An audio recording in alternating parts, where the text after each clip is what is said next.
ask anybody's question but yours. You're an idiot. And really a disloyal person. What's up, everyone? Welcome to the Disloyal Idiots podcast here on the Fans for Sports Network. Christian Guzman here, alongside Steve Haller. Steve, do you even know where Andy is at any point of the day anymore, or just in general? No, he's just perpetually missing in action. And this is now a two-person podcast for the foreseeable 45 minutes. In all seriousness, Andy is doing the thing that I did yesterday, which was deal with tech problems. And so he is unfortunately not going to be joining us this week. Hopefully he'll join us next week. Hopefully it's also during a Syracuse win, not like this week was.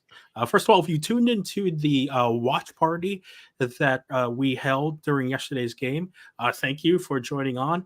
And thank you if you stayed through it to watch myself go through probably... If there were 5 stages of madness, I definitely went through all of them during that game.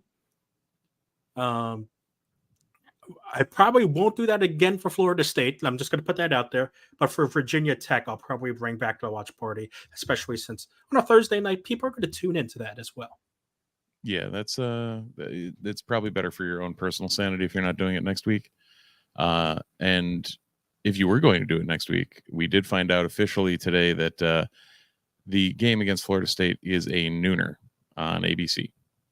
So we get national televised madness against number 4 Florida State. They were 5. They'll probably move up to 4 because of Texas's loss to Oklahoma. So yeah, that should be enjoyable. Basically the scheduling committee, if you want to call it after the ACC, was deciding whether Syracuse and Florida State or if UNC Miami should be either at noon or at 7:30. They gave the nod to UNC Miami because they want Miami to again lose in heartbreaking fashion in prime time. Yeah, that sounds fun. Sounds fun for no one. If that happens again, does Cristobal just walk off? Cristobal was on a plane. Cristobal was on a plane to join Nick Saban's staff. That if something like that happens again, that's what's happening. Everyone's favorite staff for wayward head coaches. Mm-hmm.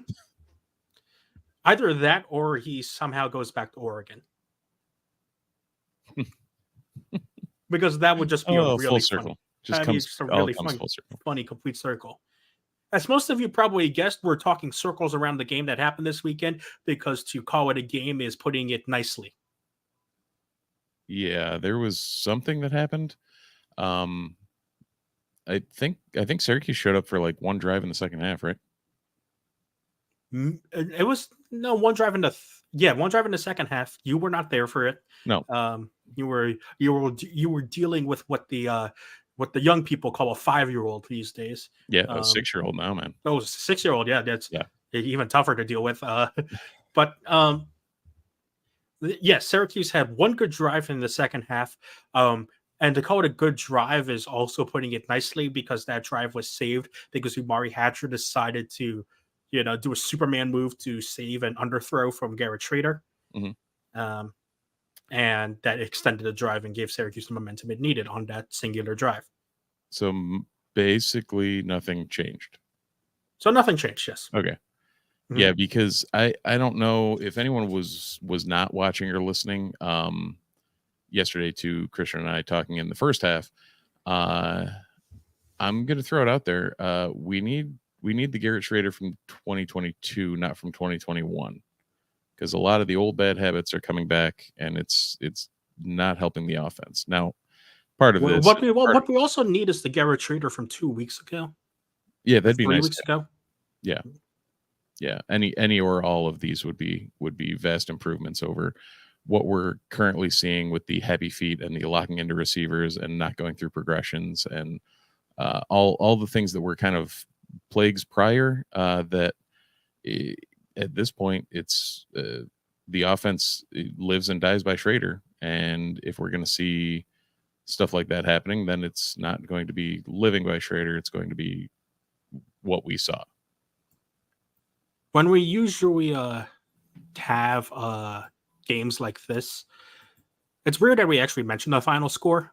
We should probably mention the final score if you're watching a live stream. We have We're to. begrudgingly showing you the box score Yeah. out of just like yay maybe. But yeah, 40-7 was the final in favor of UNC, obviously, and really the numbers here just say it all. When you look, the big one is the amount of attempts. I mean, Drake May had 47 pass attempts alone. Schrader only had 21. Yeah. And this is with them taking off the gas in the late game. Rushing yards, May is a decent running quarterback, but no one is going to label him as a running quarterback. That's what you expect from Garrett Schrader, and to have May outgain Schrader on the ground is Mhm. a good sign. And I think that's an area where I want to start with Steve. Sure. Because you and I quickly realized it in the first half. A lot of Syracuse's running plays, just in general, due to the quarterback that they have, are option plays. And obviously, that requires the quarterback to make a read on said Mhm. option in order to decide quickly what is the best option on that given play. Right. It's right in the name of the play. It is literally in the name of the play. Yes, granted, this is easier said than done, and it's a lot easier for us to Sunday night / Monday morning quarterbacks to talk about what the right option on a given play should be. Mhm. However, we've seen Garrett Schrader, and there's been evidence of Garrett Schrader making the correct reads on options as early as late as this season. And that decision making didn't show up against UNC, which was ultimately the big crux of the downfall that we saw from the Syracuse offense that only put up a measly amount of yardage. If you can see, only 221 yards of yardage to the 644 yards of UNC. Yeah, when you get tripled up on offense, it's not really a good thing. When you're nearly doubled up on plays as well, that is not necessarily a good thing. Part of me is almost happy that they ran almost the same number of plays in the second half. I don't know why, Yeah. but it's like they ran over 50 plays in the first half, and people are wondering why the defense was gassed. And you also remember when, again, the fast-paced tempo spread offense is not what it used to be when Dino first joined the Syracuse Orange. But when he first joined Syracuse, he often said that his target plays was somewhere in the 70 to 80 range. Yeah. And while, again, the tempo has slowed down, you wouldn't expect that number to deviate that much in terms of the goals, in terms of amount of plays per game. So to see it down at 51 is definitely going to be a concern for Dino, just in general. To say, if you want to pinpoint, okay, what exactly went wrong in this game? That's really one of your first options.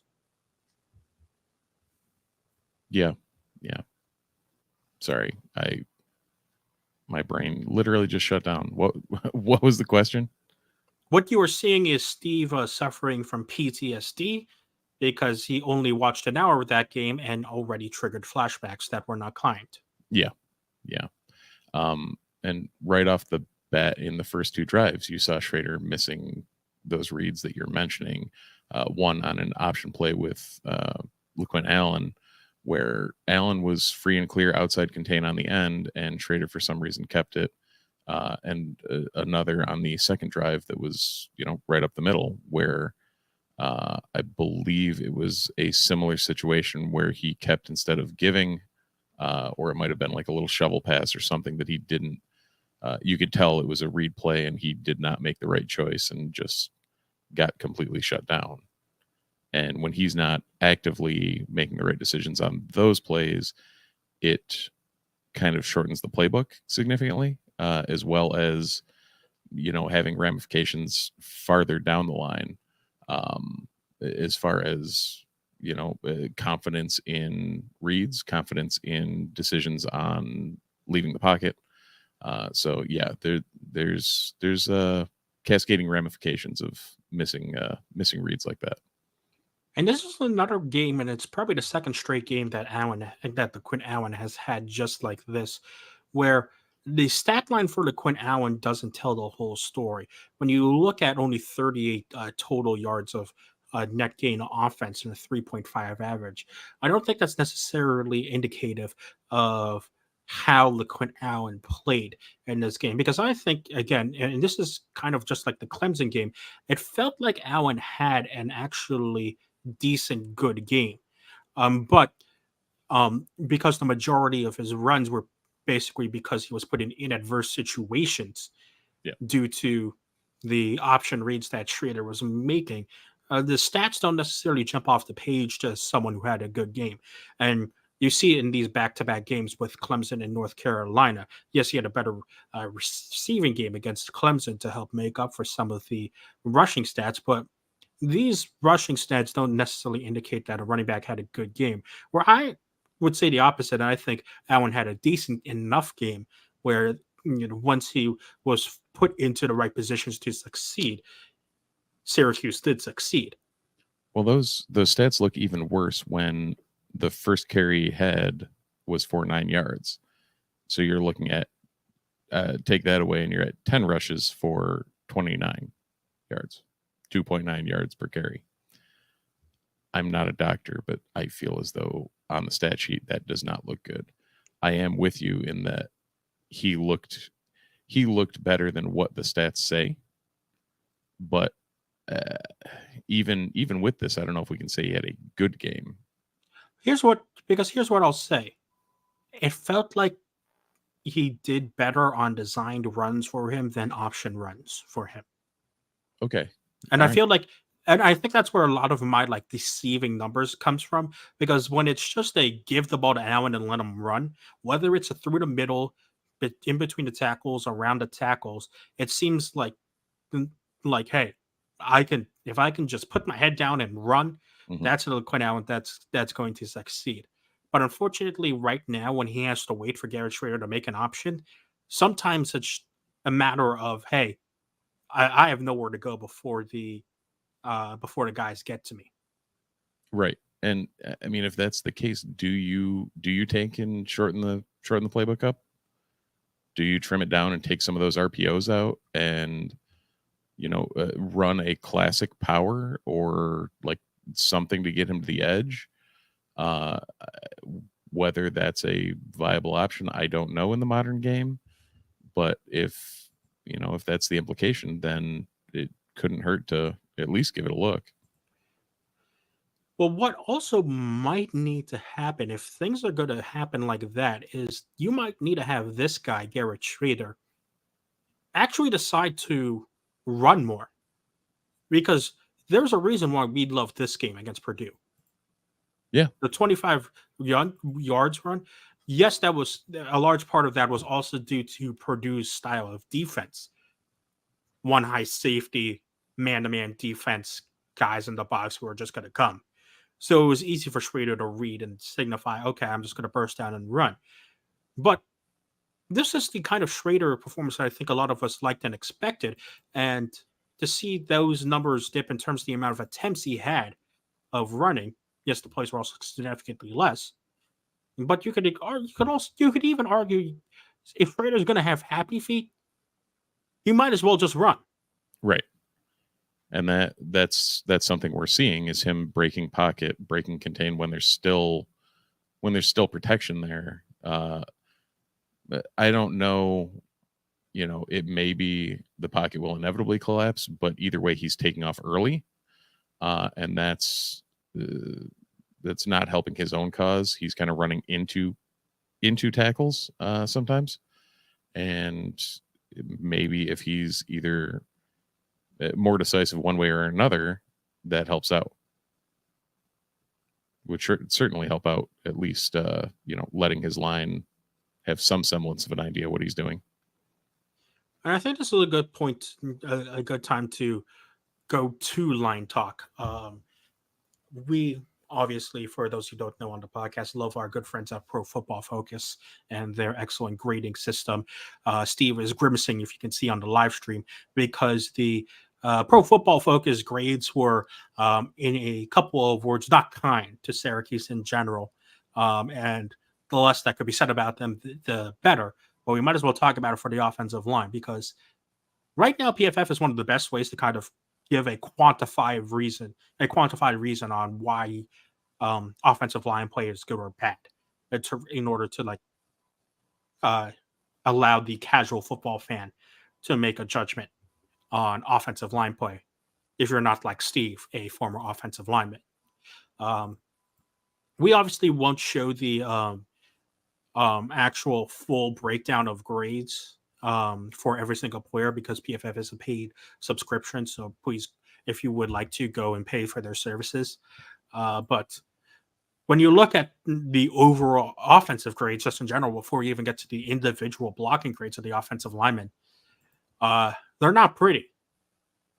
No, no, no. The entire offense, you have 4 people above the quote unquote Mendoza line, which Yeah. is 60.0. Yeah, Nope, and 5, you had sorry. And 2 of them got a total of 4. 18 combined snaps. Yep, there you go. Yeah, so 3 starters were the only ones above the Mendoza line, So and not great. and then 5 starters combined for the 6 lowest grades on offense. Yeah. When 2 of them are offensive linemen as well, that's not going to be great. Not going to be great at all. So, I mean, it's one of those where if you watch the game, Mark Petrie and Chris Bleich did not have great games, and that's reflected in the scores. I don't really know what there is to say about it. I expected slightly better play up front, seeing we weren't going up against the glories of whatever Clemson trots out with NFL prospects that are called a defensive line. But they actually, at least by the look test, looked worse than they did against Clemson. So something schematically was vastly broken. And there were some general better pass blocking grades than running grades, from what I could tell just from quick glances. And I think that is also a correct a correct assessment of what you could see in that game, is that the pass blocking wasn't the worst thing in the world. Yes, there were some rushers that got to Schrader a bit quickly, but like you said, Steve, a lot of the sacks that were given up and a lot of the hurries that Schrader had to deal with were coverage based, Mm-hmm. and not necessarily line breaking down really quickly based, where the run blocking in itself was just not great. And part of that was Schrader not making great reads, but in order to not make a great read, there has to be a not great read to be made in the first place. Yeah.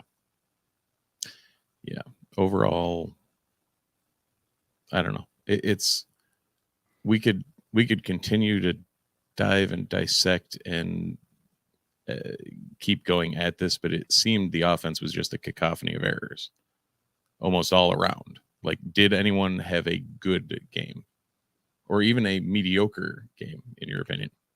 The only one you could say had a mediocre game was Umari Hatcher, who definitely had his quote unquote breakout game. And of course, Steve didn't see that, because it was like Hatcher was basically the guy who created half the offense during the Syracuse scoring drive in the second half. Mm. I think it was the first or second drive in the third quarter. As soon as Cuse.com loads, I will show this to everyone on the live stream. And this was a drive that yeah, it was the very first drive. So this was the important one, is that Syracuse could have been 3 and out essentially, after a weird play that this resulted in. I don't even want to try and describe to you, Steve, how that happened. But again, this was a Schrader underthrown ball, and Hatcher was there was lots of contact with his defender, but he somehow contorted his body to fall right back to it to uh, get that ball that was underthrown down the sideline. It was down the left sideline, and as you could see, it's 34 yards, put the Syracuse in UNC territory, and then on the very next play, quick slant over the middle for 13 yards, and then it basically was the Syracuse at what you expect Syracuse to be, a team that can effectively run the ball on in advantageous situations, and that's how they scored. Yeah, that works. But if Hatcher doesn't make these two plays, the 34-yard completion on 3rd and 14, and then immediate slant after for 13 yards, Syracuse doesn't score in this game, period.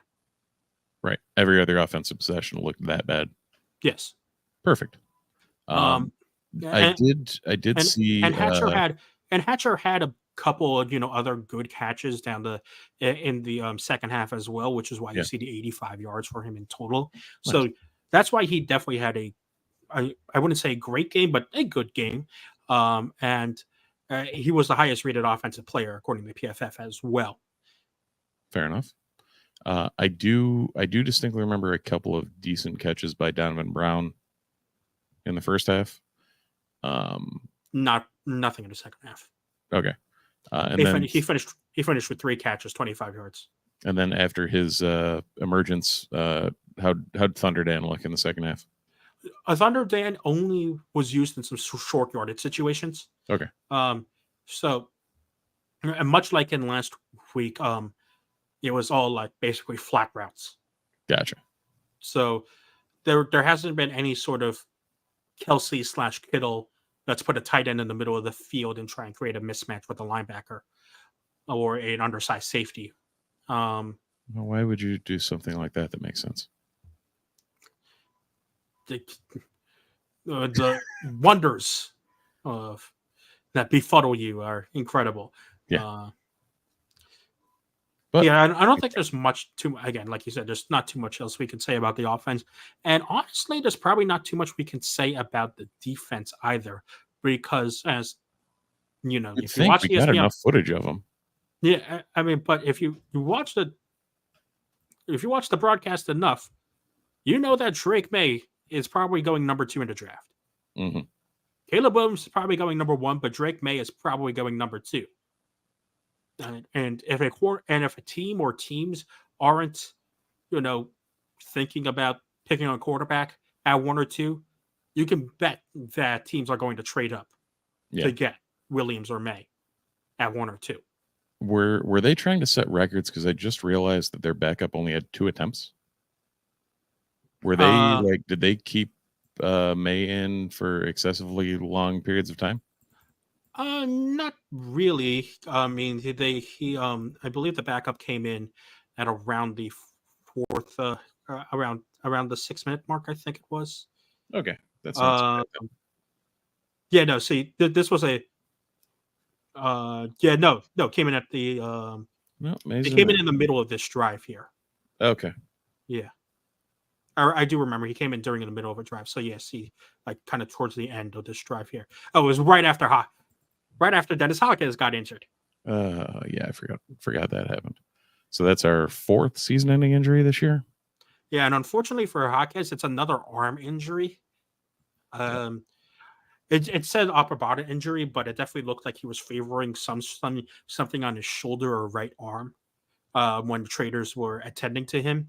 Crazy. And if you remember last year, he left the game that was eventually his season-ending injury in an arm cast. I couldn't quite see the broadcast didn't quite show how Hawk has left the game, but that's another big piece to lose. Yeah, meaning that your only other edge rusher right now are Kevin Jobity and Chase Simmons, which is basically right back to last year.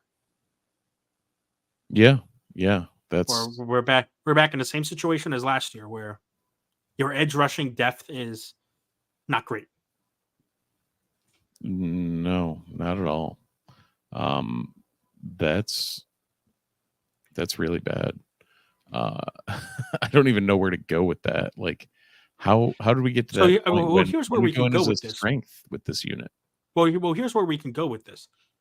because Steve, you and I quickly noticed this also, is that UNC didn't have a lot of rushing success up the middle.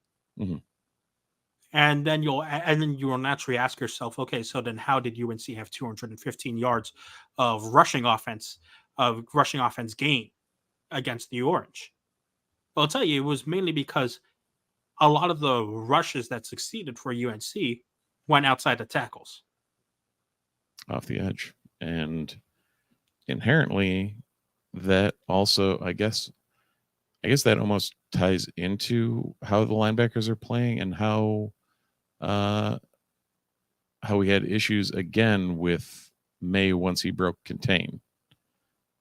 Because if nobody's reading anything downhill, you have a lot of trouble with that open field rush off the tackle, and you have a lot of trouble with a quarterback in the open field, or anyone in the open field for that matter.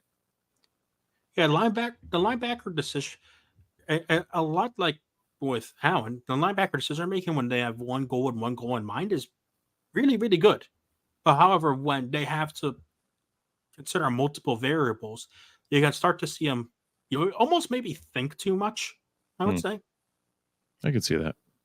And in general, this is a defense that has generally been described as a players as a pin your ears back and go. And so when you force a defensive player who's in that type of system to sit back and think, might not necessarily be best for them. Right. Um, One thing I'm picking up from PFF that we weren't sure about, and I don't mean to jump from the defensive line, but do we have any word on the major shift between Jeremiah Wilson and Jaden Bellamy? Because one got the vast bulk of the work, and the other got 8 snaps. Yeah, you can see Jaden Bellamy was the second leading tackler on the game. Um, this was indeed a game where Bellamy was the second cornerback to Isaiah Johnson, and as good as Clemson's wide receivers were last week, they're not the same Clemson wide receivers that have been shown in the past. Mm-hmm. So, and this was an area that a lot of national pundits, I believe, was one of the weak spots of Clemson. And so to see Wilson routinely get beat by some of these receivers that are not necessarily of the same ilk of Clemson teams as the past was probably a little concerning for Syracuse. And you saw last week also that Bellamy, when he stepped in, performed adequately. Um, he did not have that same luck this week, unfortunately. No, he did not in coverage. Though weirdly, actually graded out okay in coverage. With the way he got torched on a couple, I would have expected it much worse. But he may have been doing what he needed to do, and Drake may just put the ball where it needed to be, which is another issue in a game like this. And there were quite a few of those balls where it felt like the coverage was good, and a lesser quarterback would have had to do something different in order to try and get that ball to the quarterback. But if you have a guy who is going to make a lot of money projected to in the NFL next year, you expect him to make the throws that he did against Syracuse. Right, and some of those throws, literally no other quarterback on our schedule is going to be making, like including fellow projected first rounder Jordan Travis, or first day or whatever. No, I don't think he'll go in the first round. Yeah, he may be a second dayer, but he may even be a late round quarterback. I'm not sure. Yeah, either way, he definitely doesn't have the arm that May No. does. So, and going down the rest of there's not another quarterback that remotely comes close to what May is doing. So that, I guess, bodes well for our corners for the rest of the season, or bodes better, I guess. Also, Stephen, when you look at PFF, I want you to look at PFF and Okay.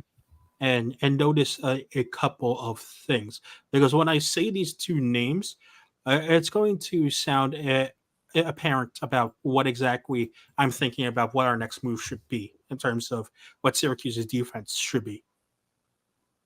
When does because we've already seen Dino pull the trigger and give Bellamy more significant playing time. Mm-hmm. When does he do that with Miles Farmer and Jaden Gould? That, my friend, is a good question. And I know Farmer only played 4 snaps, so he may because remember Farmer came into camp late, like Right. last week. So even though we're a month into the season, he may still be getting up to football speed. Yeah, I mean, I guess the biggest thing is where do you put him? Like Farmer for Simmons? So here's what I would think: if the switches like that do happen, I think it's going to be Gould for Simmons, and I think Okay. it's going to be Farmer for Barrett. Okay. Which is it's rough to see. A guy like Barron is, I don't know, almost tailor-made for that rover role. But also, I guess if Farmer is producing more, then Because in why limited sample size from what we've seen from Farmer, it just from limited sample size, I think he has the same aggressiveness that Elijah Clark has. okay, yeah. And the reason why I was about to say Andre Cisco is because I think Farmer also has the same type of body that Andre Cisco has. Yeah. And in the 3 games that Cisco had at the rover position, he showed why that body type is very, very advantageous to have. You know what's not crazy too? You know, Putting Clark at the rover? Well, either or, but bringing Barron down. I mean, he's 6'4", 230. That would not be a bad option either, because we saw that a lot in this UNC game as well, as that Barron was coming on a lot of safety blitzes. Yeah, and he looked good doing it. Like Mhm. when they're putting him in pass rush, he looks good. So why not use that to your advantage? Like put him in the linebacker rotation too. Do whatever you need to do to keep the athlete on the field. And as much as the linebackers in this team, we like them for their pass rushing, in the 3-3-5, they have to play coverage a whole bunch as well. Mm-hmm. And no offense, That's actually not a bad idea. I'd much rather have Barron there in pass That's coverage. actually not a bad idea. I'd like that idea a lot, and I think we should push to have that happen. We'll call all the people we have, which is we're talking to them. I probably will write that article this week. There you go. Thank you, Steve. I've got an idea for Thursday. Sounds good. I'm glad I could help. Well, yeah. as I am struck with inspiration, why don't you get struck with some inspiration as well? Because you should buy some clothes from our great halftime sponsor, Home Field Apparel, your one-stop shop for all your vintage Syracuse and other college apparel needs. You can go to homefieldapparel.com to buy some of that vintage Syracuse apparel and use the code NUNES23. That's NUNES23 for 10% off your first order. Once again, that's code NUNES23, NUNES23, for 10% off your first order. I'm just doing this to see if it works. Hey, it does. Slowly but surely. There it is. Hey. Yeah, if anyone's watching or listening, I'm just playing around with the share screen options. So just making sure, technology works. Here we are. And also, again, if you are listening on your podcast provider of choice and you are kind of confused at what Steve and I are saying, we live stream the recording of these podcasts on Sundays at 8 p.m. Eastern Time, on Twitch at Disloyal Idiots, on YouTube at Disloyal Idiots, and on Twitter at Disloyal Idiots. Also on the Fans First Network social media accounts on YouTube, Facebook, and Twitter. So don't be afraid to come on down, pop on by, and leave a comment in the Twitch and YouTube chats as well if you want to interact with Steve and I and Andy when he decides to show up during these live recordings of the podcast. Steve, I don't think we can really talk too much more about football, especially because, let's face it, Florida State is probably going to be, again, another loss where we don't learn much about this Syracuse team. Yeah, and I guess before we leave football, I just want to bring up with the old "we are who we thought they were." And we let them They off are the who hook. we thought they were. Like going into the season, Yeah, this is exactly this is what we like. thought. Yes, we didn't expect a 40-7 drubbing from North Carolina, but we also didn't expect to be 4-0 going into this 3-game stretch. And this is where my preseason comment of we're not really going to know what the Syracuse team is until after the Virginia Tech game stands true. Yeah. And dare I say, even after the BC game, because no offense to anyone, like a Thursday night in Blacksburg coming off a Dino bye week is not a recipe for this going to be an awesome. You know what the scariest game on our schedule now is on the last part of the season? Georgia Tech? It's the Georgia Tech game in Atlanta. Yeah. Did you think you were going to say that? No. Those words never even crossed my mind to be remotely near the tip of my tongue. But they're not looking horrible, which is more than we can usually say for a Georgia Tech team. One thing we do know is I think Dino knows how to take knees. Yeah. I really hope Dom would have been available for this that podcast. would have been great. I do wish he was here. For those who don't know, Dom on our New Tradition site is a resident Miamier and an original Miami fan growing up before he switched allegiances to Larry David 1.5 instead of Larry David 2.0. Right. Now that I just realized, like, Dom's young enough to be a Miami fan, but not know the U and like the classic what Miami was. And I'm curious how much that gets indoctrinated in people of like the greatness of those years that Miami had. I do not think, just based on my mental age calculations, I do not think Dom was in preschool yet when the U was a thing. I don't even think Dom was born yet. Like classic Miami, I'm talking, not 2000s resurgence there. And we have reached 37 and a half minutes into the recording of this podcast to reach our Steve is Old segment. Yep, we're here. Also, weirdly, Vegas doesn't know what to do with this game because there is no opening line on Q's Florida State yet. Good. I'm supposed to write that article tonight. Oh, I was supposed to write that article tonight, I thought. Oh, we'll figure that out after this podcast. Either way. All you, because I don't have time to write anything anymore. Wonderful. So, yeah. Again, this is what having a 6-year-old does to you. 100%. 100%.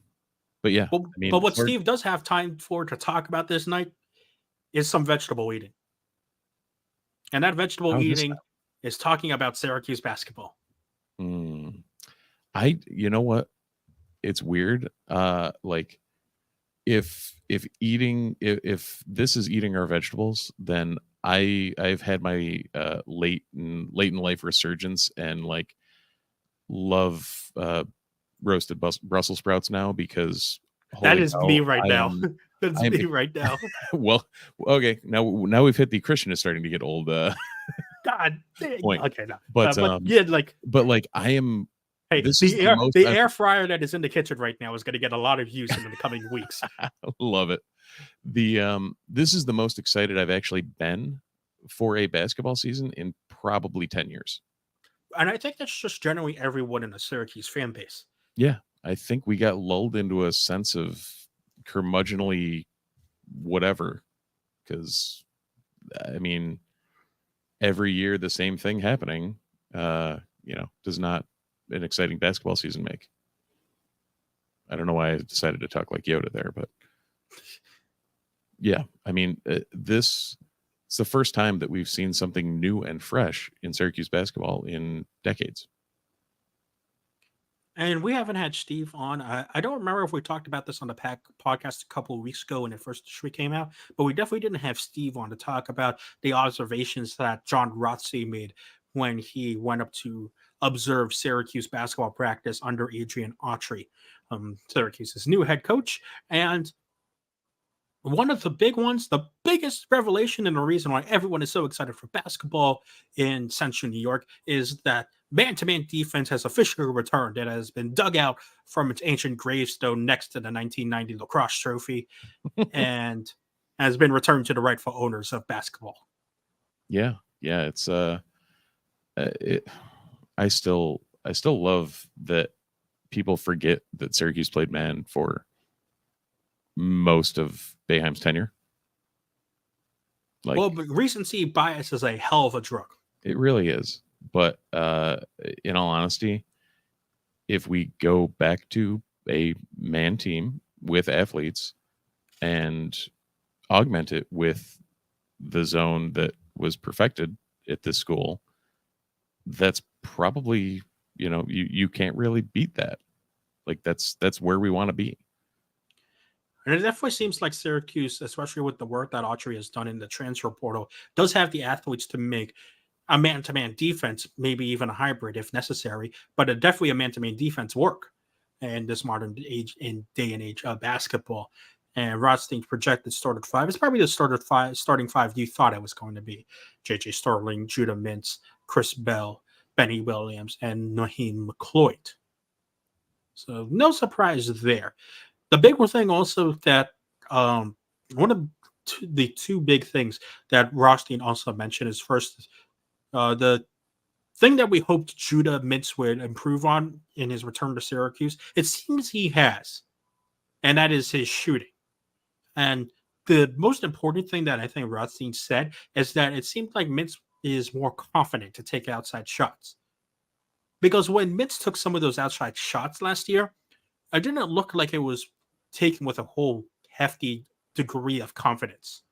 Well, when the guy sitting on the bench is going to scream his face off at you as soon as you pull the trigger, I would assume that doesn't give you much confidence.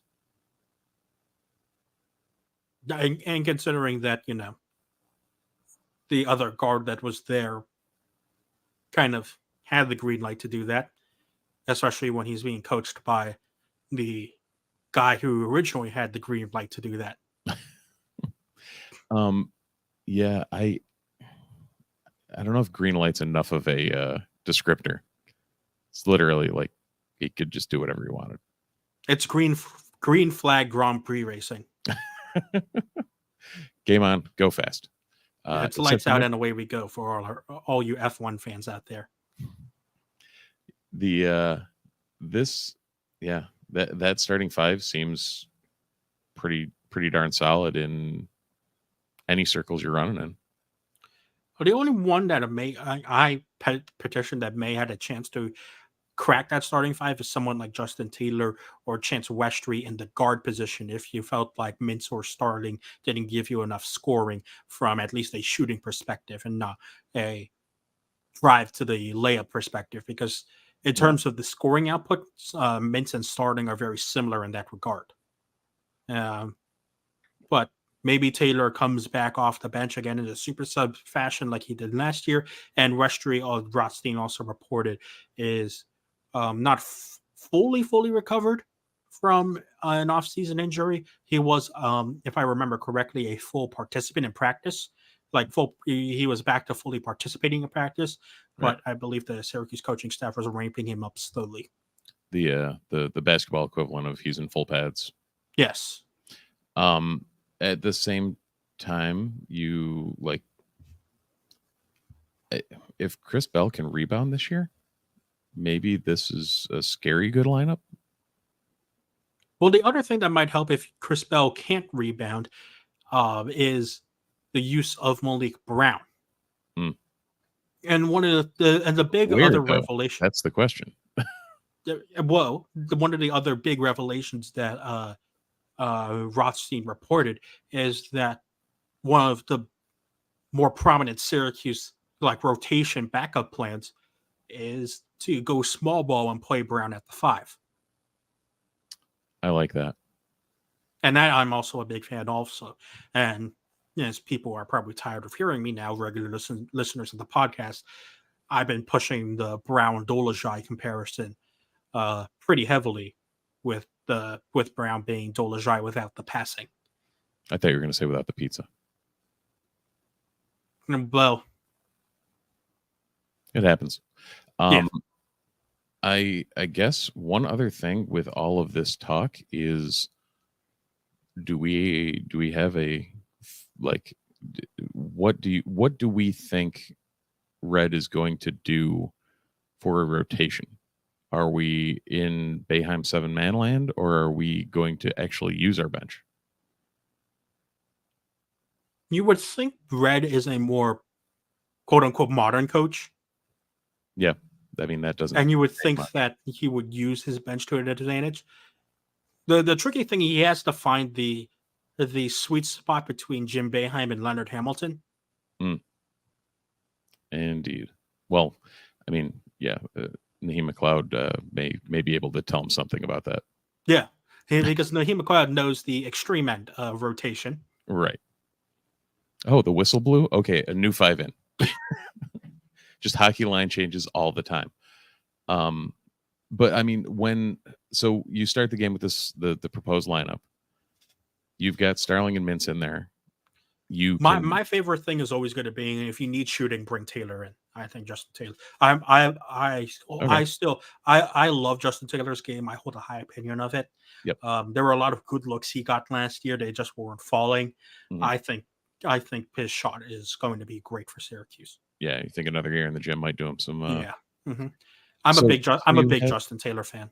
so you have that or Westry coming off the bench to mold what you need your guards to do, and the whole front court is relatively interchangeable with what they need to do. Um, it's But and don't forget, you can still slide Brown down to the 4, because you true. can slide Brown to the 4 or even the 3, because you still have Mooney or Hema as well. Oh yeah. See, I'm glad you said that because I completely forgot we had Munir Hema still as well. Yeah. Yeah, and then I mean, Kyle Cuff transferred in too. Don't forget about that. Come on, Cuff, we haven't heard a lot about. I'm assuming that Cuff is not going to be ready for a significant part, or if at all, this season, Oh yeah, to the reported injury that he has. forgot he came in with that. Yes. Other than that, I mean, And Carey's it'll be still a interesting project. also to see what they do with Kadir Copeland as well, whether they keep him at a forward position or move him back to a more natural guard position. I would say you have to keep him at a forward just for depth at this point. Like, I mean, I think at this him, point you have to move one of Taylor and Copeland to guard. yeah, I mean, if Brown's playing your 4 or 5 and giving Benny or McLeod a spell, you hypothetically could run 3 guards style with like Taylor staying out and running a high low, or I don't know. There's some funny things they can do with this lineup, and what you can run small, you can run big, you can kind of you've got options, which is nice. You know what other funny things you can do with the lineup, Steve? What's that? You can change goalkeepers. You can. And Syracuse did that with its men's soccer team. They did. Welcome back, Jaheim Wickham. And he held a clean sheet in Syracuse's upset win, quote unquote, over UNC, in terms of the rankings at least. A 1-0 Oh, win with Booster Schoberg scoring a scrappy corner goal that kind of trickled its way past everyone. yeah, I was very happy. I mean, I was happy that they won the match anyways, but one of my good friends went down to the UNC football game, realized that we were playing them in soccer the night before, and made sure to make it over to the soccer stadium. And had a much better experience on Friday night than Saturday afternoon. Yes, Friday night was much happier for him. But yeah, I was going to say it wasn't a pretty game by any stretch, but it was a game. It was it was a typical this is why Americans hate soccer game. Oh yeah. You go from like the Duke game where it's like, oh, you get a goal and you get a goal and you get a goal and you get a red card and you get a goal, to this, which was, I mean, even the Colgate game, Colgate played us a lot tougher than they probably should have, but neither of these were pretty games. But that is I believe, the third clean sheet on the season for Wickham. I know the Colgate and UNC matches, and then did he play? Smith had a red card. I know he played one earlier this year. Yes, it was against UAlbany. Yes, that's what it was. Yeah, and that was a 1-0 win. So he has 3 clean sheets on the year. All 3 1-0 wins. I think we got ourselves a keeper, folks, and he's a true sophomore, I believe. I said that with way more conviction. Way more confidence than you would. He is a sophomore. I hope he's a sophomore. He is a sophomore. Yay. That also means I've stared at this roster sheet way too long. Now, for those who haven't watched a ton of Syracuse soccer this year, obviously the big headline last year was transfers. That's the same thing this year. I think fans are going to want to know if Syracuse finally settled into a lineup, especially with all their transfers in. Because that was definitely a large part of the first season, but was lineup tinkering and figuring out the roles of each player. Yeah, and I think we're there to a degree. There's still some changes that have been happening here and there, but overall, I mean, you've got let's see, what was the Pedregosa, Singleman, and Schuberg at in defense. Wow. No, things are all sorts of weird. McKenna, Pedregosa, and Schuberg in defense. For some reason, they have them listed in weird spots on the box score from the UNC. Oh yeah, would you expect anything less? No, I was like, McKenna is not a midfielder. What are you doing? And yeah, D'Agostini's kind of been coming in and out of the role in the center. He and Kaczewski have kind of been the two in the middle, with Nate Edwards and Singleman out wide, and then Kaluki or Josh Balous behind as a 6, and then Lorenzo Baselli and Kalukian up top. It was like Michigan transfer. What's his name? So that's, standard MAC 352. But some pieces coming in and out. I did see Michael Susky, who was the BC transfer, playing a little behind, wasn't playing truly up top like he has in the past. Against UNC, was kind of playing a little behind and wide, which was interesting to see. Anything you're noticing? Besides, I haven't been following as closely as you have, Steve. Is Jonah Liebold injured? I think he must be, if he hasn't played in even a sub role. Yeah. So that's also one of the big quote unquote losses for Syracuse, is not having Jonah Liebold available. And this is a weird Syracuse team to kind of judge how they're going to be getting closer to postseason play, mainly just because they have 3 draws on the year. Yes, the 6 wins are nice, but 3 draws is something that is a little bit weird to try and figure out a definitive of how good this team is. Because, especially when you think about it, and probably if this was a Premier League side, this would be a Syracuse team that's in the top 10, but probably in the lower half of the top 10. So right in the mid 2000s, the mid 2010s Southampton range. You know what? I'd say right now they might even be or maybe even mid 2010s Everton. I was going to say Newcastle last year, where they're fighting into Europe even. They're right on that edge. No, because they qualified Champions League, so exactly. I think this is a Syracuse team that if you qualified it in Premier League terms, is fighting for a European Championship spot, but right now is on the outside looking in. And by European Championship, I mean 8 or an 8th place team right now. Yeah, easily able to fight their way back into where they need to be, but right now not quite playing to their full potential. Yeah. So, Olu, I forgot he was out too. Yeah, no Olu either. Yeah, that's this whole This squad's weird. There's a lot of people on it. Like there was a lot of people on football teams as usual. Yeah, you don't carry 37 people on a roster. Matt carries I mean, when you look at bench shots during games, Mac's benches are always significantly bigger than the opposing teams. Oh yeah. Yeah, Jonah hasn't played since the Louisville match. So yeah, so he's probably injured. Yeah, you gotta assume he's carrying a knock of some sort. Or at least one would hope. You would hope, yeah. Otherwise, given how well he played last year. Yeah. So, and that's, yeah, I think who else has been playing in that spot? Was it Nate Edwards playing there? Yeah, you would assume so. Cool.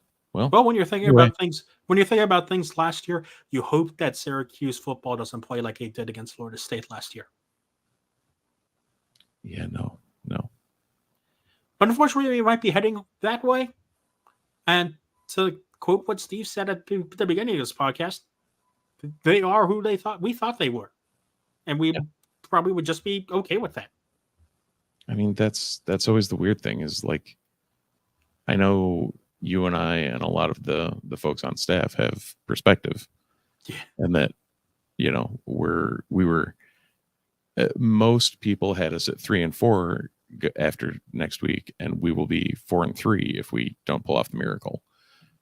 And that puts us in better position than most people thought we were, and yet everyone's thinking the sky's falling and things are burning down. So, and like I said also earlier this podcast, recency bias is a hell of a drug. Absolutely. Well, Syracuse will probably lose to Florida State, and that'll be okay as Syracuse tries to heal up during a bye week before that crucial 5-game stretch to end the season. But that will do it all for us here at the Disloyal Idiots podcast. Steve, as always, thanks for joining me on this stream. Maybe you can figure out a way to summon Andy through some nefarious devil thing or whatever. No. That doesn't work? No, tried. Does Owen Wilson have any answers that you could probably reach out for? Something involving a jet ski, but beyond that, I got nothing. Okay, good. So that will do it again for us here at the Disloyal Idiots podcast. Make sure if you're listening on the day after we record this on the site, thanks for watching on the site. Make sure also if you're listening on your podcast platform of choice, you rate, review, leave a comment so that we can trick the algorithm into expanding the Ottoman Empire. If you're watching along on the live streams on Twitch, YouTube, Twitter, give us a like, drop a follow as well, or a subscribe on the YouTube page as we go live every Sunday at 8 p.m. Eastern. Steve, let's hope we're in a better mood next week. That'd be nice. I don't think it could get worse. So, famous last words. Yeah, Go Orange. We are Syracuse fans. Go Orange.